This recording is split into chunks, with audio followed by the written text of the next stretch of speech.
All right, so let's take a quick look at the packaging. We have the Pergear CFexpress Type A, supporting the CFexpress 4.0 standard. We have the stated capacity here, 256 gigabytes, and then we also have maximum read and write speeds, which we'll be testing for. Just keep in mind, these are theoretical maximums. And then we have this is the Master Series of CFexpress cards, which implies this is a higher end than their other series. Specifically, it now supports the 4.0 CFexpress standard, which will support these kind of theoretical maximums. And then we have the memory card itself, comes with a nice little memory case to carry it around. And then on the back, we have the fine print. Basically, this says that the sustained write speed of 700 megabytes per second. So this is the real number we need to test for. And then we also have a 5-year warranty, and then the rated working temperatures for this memory card. Now coming over to the card reader, again, we have the Pergear Professional Level CFE or CFexpress Type A and B, running at a theoretical maximum speed of 40 gigabits per second. It says 2-in-1 USB 4.0, and this is really a new standard, but it's a subset of the Thunderbolt 4.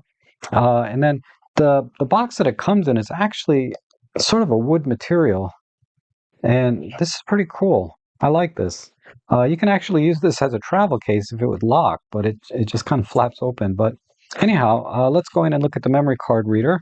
And I like this memory card reader because it's a really nice all-metal construction, so it has should have good heat management, and it does.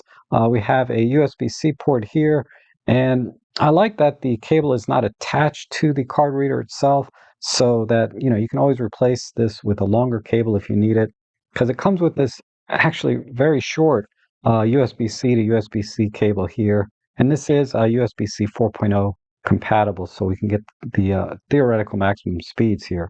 Coming over to the front here, you can see we have both the CFexpress Type B and CFexpress Type A card slot that goes down here, and there's a little LED light here to indicate if it's active, or an activity LED light.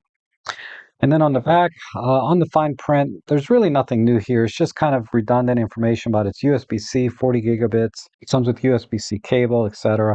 And this has a 2-year warranty. And then looking at the memory card itself, it's basically in an all-plastic shell. A little sticker here on the front, which just restates what was on the box. And comparing it side by side with, say, a standard SD card, you can see it's actually just a little bit smaller, but a tiny bit thicker. And I'll be comparing these two cards in my testing. All right, now let's take a look at the crystal disk mark synthetic testing. This is a standard that a lot of people use to compare memory cards, and I wouldn't put a lot of weight into these personally when it comes to real-world testing, but like I said, it is a baseline that we can use to compare against other types of memory cards. Now, to start off, I did a burst mode, which is basically a 128 megabyte file, which is roughly about the size of a RAW plus JPEG, and we're getting pretty much what they claimed. Very close to the stated numbers here of 1780 and 1600. We're at 1680 and 1517. And then going over to what most people use when they use this software, a 1 gigabyte file, we're getting very close again to what they stated. But in this case, it's 1683. Again, very similar to the burst mode, but the write speed, you notice there's a significant drop, because this 1 gigabyte file is more of a sustained write. And the sustained write speed that they claimed on the box was 700 megabytes. So again, we're very, very close to the claims from the manufacturer. And then I did one more test. I ran it 5 times with a 64 gigabyte file, and the numbers were pretty much the same here. We're getting sustained reads at 1687 and sustained writes at 1672. So again, very close to what they're claiming, and very, very respectable numbers. And then comparing against my SD cards, the V90, V60, and V30, you can see the V90 card is performing pretty much right at spec here at 300 megabytes per second and 250. And the V60, again, is actually performing a little better than the stated specs at 287 and 198 versus they claim 280 and 180. And then finally, the V30 is performing right near spec here at 177 and 130. All right, now let's do some real-life testing where I'm going to copy an actual project that I have, which is a mix of photos and videos, and copy those to my PC using the Pergear card reader. And as you can see here, I was actually able to get the first basically 140, 150 gigs of that project onto my PC in a little over 2 minutes. However, at this point, you'll notice that the card is starting to throttle or slow down because it's getting hot. And this is, again, very typical of CFexpress cards, hard drives, anything that's PC related. Generally, when the components start to overheat, they start to slow down. And the actual completed time to read the entire project onto my PC came out to a little over 6 minutes. All right, so let's back up and see how this compares to regular SD cards. So here I have my V30 card, and it took 21 minutes to read that entire project back onto my computer. And then when I copied it back from the computer back to the SD card, it took 29 minutes. So I got a read and write speed of 178 and 129 respectively. And then moving on to the V60 card, that read time dropped to just 15 minutes and the write time dropped down to 20 minutes, giving me a read and write speed of 262 and 195 megabits per second. And then going to the V90 card, we only saved a little bit more. We came down to 13 minutes read time and 17 minutes for write, giving us 289 and 226 megabytes per second, respectively. And then finally, taking a closer look at the Pergear CFexpress Type A card, you can see that our read and write times are basically cut in half, down to 6 minutes for read and just 8 minutes to write all of that back to the card. But the read and write megabytes per second, you'll notice, are significantly lower here, and that's because of all of the overhead and heat associated with reading entire projects. So my read megabyte speed was actually only 626 megabytes on average, with a write of an average of 469. All right, so I'm going to be testing on my Sony a7R5. I'm going to be doing RAW plus JPEG. My RAW is going to be lossless compressed large. I'm going to do extra fine JPEG quality at 60 megapixels. So I'm going to format the memory card in camera, and then I'm going to set the drive mode to continuous shooting high plus, and then I'm going to set up my timer here and put that in front of the camera, then push and hold the shutter button until the buffer is full, let go, wait for the buffer to empty, and then take another picture of the timer and see how long it took for the buffer to fill. And then for video, I'm going to choose the highest bitrate I have available. So that would be XAVC HSAK. And I'm going to set that to 24p. And I'm going to record at 400 megabytes, 420 10-bit. All right, so what I'm going to do is compare the various SD cards that I have versus the Pergear CFexpress Type A card.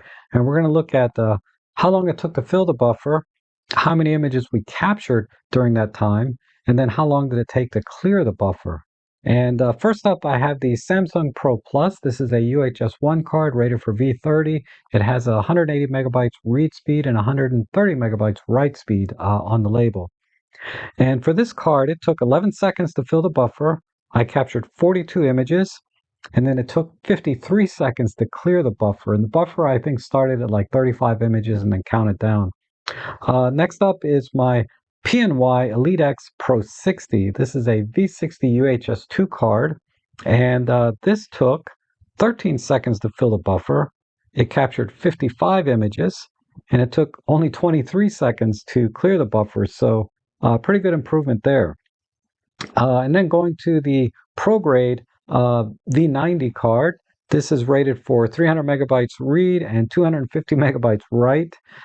This is a UHS-2 card, and it took 14 seconds to fill the buffer.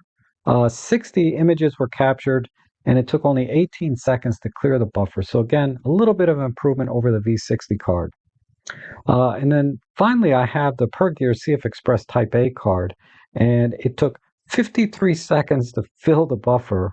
I captured 217 images, and it only took 11 seconds to clear the buffer. So huge improvement there. And then for video and some other general real-life testing, I've been using this memory card for several projects now, and I've recorded hundreds of videos and thousands of images. And for testing, I just put the camera in front of my TV and hit the record button for 8K video, and it recorded for about an hour and 10 minutes straight before the memory card got full and the camera shut down, but I didn't experience any overheating, and my average bit rate was around 400 megabits. So this card retails for just $129, and at that price point, I think it's no-brainer because Considering it follows a new CFexpress Type A 4.0 spec, you're going to get much faster read and write speeds, as I've demonstrated, compared to a SD card V90. It's more than double the speed, and it's probably half the price, because a typical V90 card will run you over $200, and it's certainly much less expensive than Sony's own CFexpress cards. And right now, because this card is just launching, they're offering a 20% discount at checkout on Amazon. So check out my affiliate links down below to get that deal. And don't forget the CFexpress Type A card reader, especially if you don't have one already. But remember that this follows the new 4.0 spec so that you'll get much faster read and write speeds when you're offloading your work to your computer, and also gives you a little future proofing as well.